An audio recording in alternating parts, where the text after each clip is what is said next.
I was newly single, freshly heartbroken, and honestly a little depressed from being alone in that quiet two-story townhouse I used to share with my ex. December nights felt colder when you didn't have someone texting you goodnight, so I fell back into the toxic cycle: Tinder, Bumble, Hinge, repeat. That's where I met her. Marissa, tall, dark hair, pretty smile, and way too charming over text. We talked for 2 weeks before she asked if she could come over to decorate my Christmas tree. I joked that I didn't even have the tree out of the attic yet, and she immediately replied, "Then I'll help. 9 p.m. Don't be lame."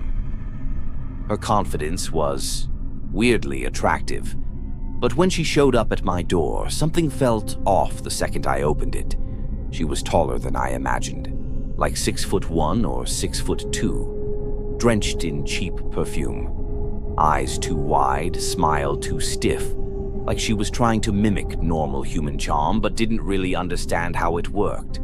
I tried to play it cool. "Hey, come in." She walked inside without a word, brushing past me like she owned the place, sat on the couch, legs crossed, staring at me, not blinking. "Wine?" I asked. "Please," she whispered, voice lower than in her texts. I poured 2 glasses, and when I handed hers over, she spilled it immediately, dark red wine splashing onto my light beige couch. "Oh my God." I grabbed a towel. She didn't help. She didn't apologize. She just watched me clean it, head tilted like I was some curious little animal. Trying to break the tension, I said, "Let me grab the tree from the attic." She nodded, finally smiling, but the smile didn't reach her eyes. When I climbed the ladder into the attic, she stayed below, waiting to grab each piece I handed her. But when I came down with the last section, she wasn't there. "Marissa?" Nothing.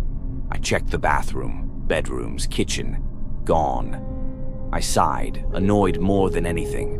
Great, another weirdo flaking in person.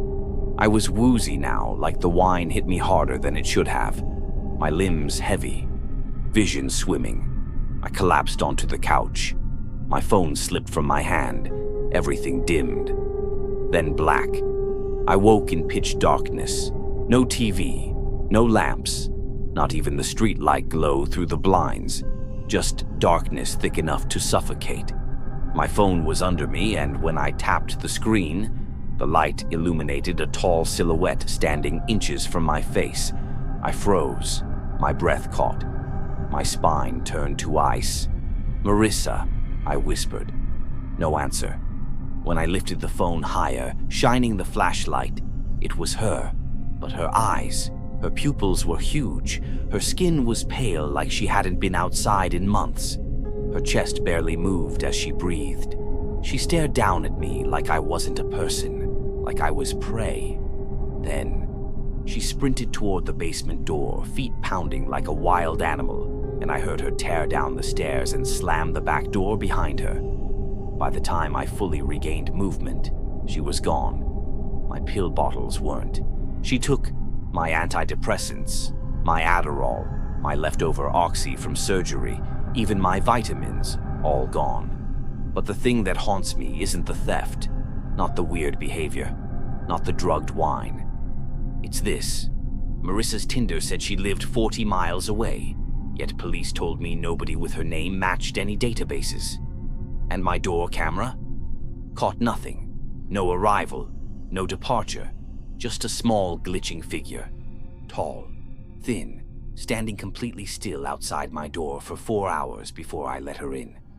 Sometimes I think she never really left. I grew up in a small New Jersey suburb in the early 2000s. My mom was a heavy drinker. My dad worked night shifts at the hospital during Christmas because most of the Christian doctors took the holiday off. So every Christmas Eve, it was just me and my little brother, Noah. That night, around 10 p.m., we were watching Home Alone when someone knocked on the door. A slow, friendly, jolly knock. I peeked through the curtain. There he was, A man wearing a Santa suit, holding a big red bag, waving at me like he knew me. "Hey kid," he yelled. "Come on, open up. Santa's got presents." I didn't open the door. We don't celebrate Christmas," I said through the glass. He laughed. "That's okay. I'm visiting everyone tonight, even the kids who usually don't get a Santa visit." Something about his voice made every hair on my arms rise. It was cheerful but strained, like someone pretending to sound friendly.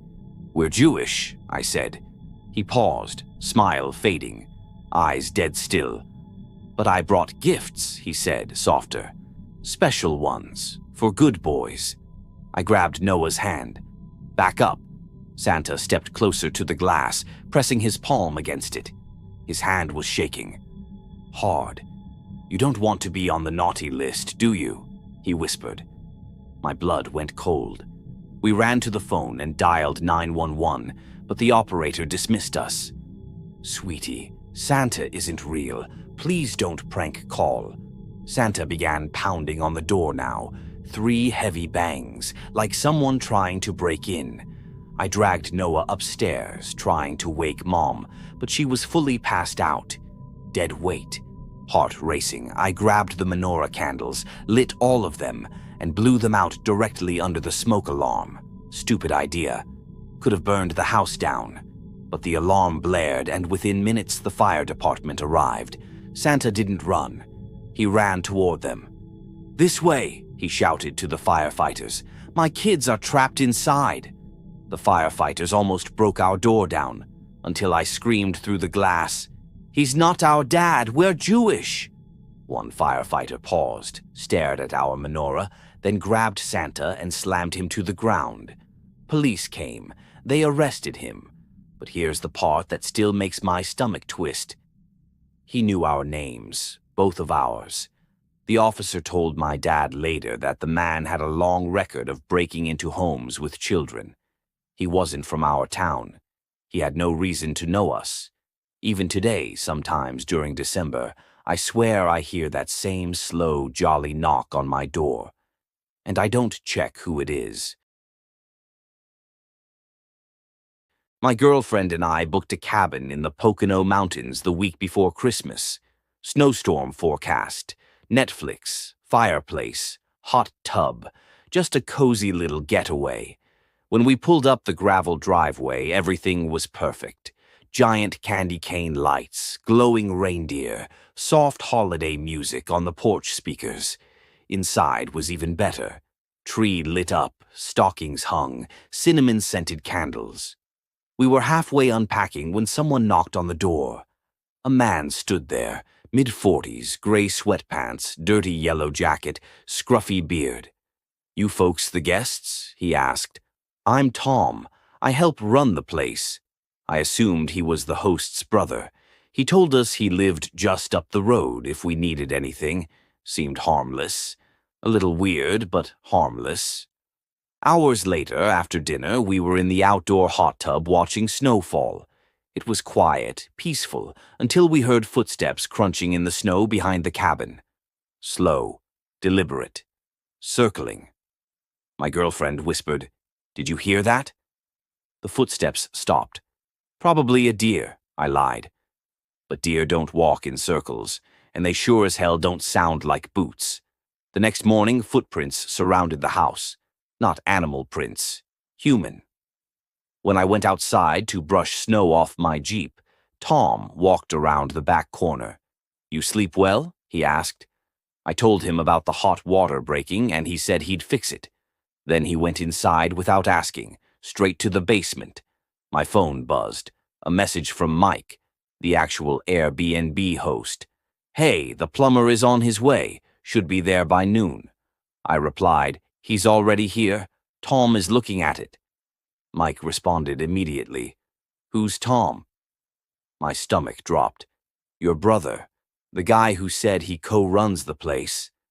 "Mike, I don't have a brother." I felt every ounce of warmth leave my body.